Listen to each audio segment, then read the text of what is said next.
খুব বেশি প্রেম না থাকুক, যেটুকু থাকুক সবটা যেন সত্য হয়। অল্পটুকু ভালোবাসা থাকুক, তবে তা যেন চিরস্থায়ী হয়। হুট করে জীবনে এসে অনেক বেশি ভালোবেসে আবার হঠাৎ করে হারিয়ে না যাক।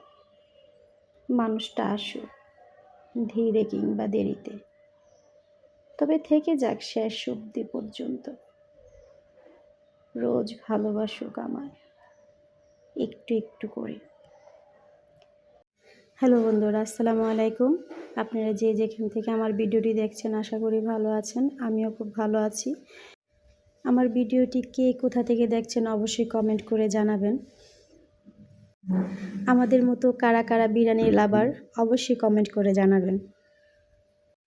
আর হ্যাঁ ভাই, অনেকেই বলবেন যে বিরিয়ানির মধ্যে এত বড় বড় পিস করে আলু কেন দিয়েছেন? ভাই, বিরিয়ানির মধ্যে আমার আলুটা খুব ভালো লাগে, তো এটা আগে ফ্রাই করে তারপর এটার সাথে মিক্স করা হয়েছে। তো অনেকেই বলবেন যে বিরিয়ানির মধ্যে আবার আলু খায় নাকি? ভাই, আমরা খাই, তো এটা নিয়ে কেউ মাইন্ড করবেন না। তো যাই হোক, আজকের মতো বিরিয়ানি এ পর্যন্ত আমার রান্নাবান্না শেষ। তো সবাই ভালো থাকবেন, সুস্থ থাকবেন। আর হ্যাঁ, আমার ইউটিউব চ্যানেলে সবাই ঘুরে আসবেন, আমার ইউটিউব চ্যানেলে সাবস্ক্রাইব করে দিবেন।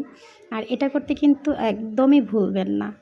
তো সবাইকে বৃষ্টি ভেজা শুভ দুপুরের শুভেচ্ছা, শুভ দুপুর।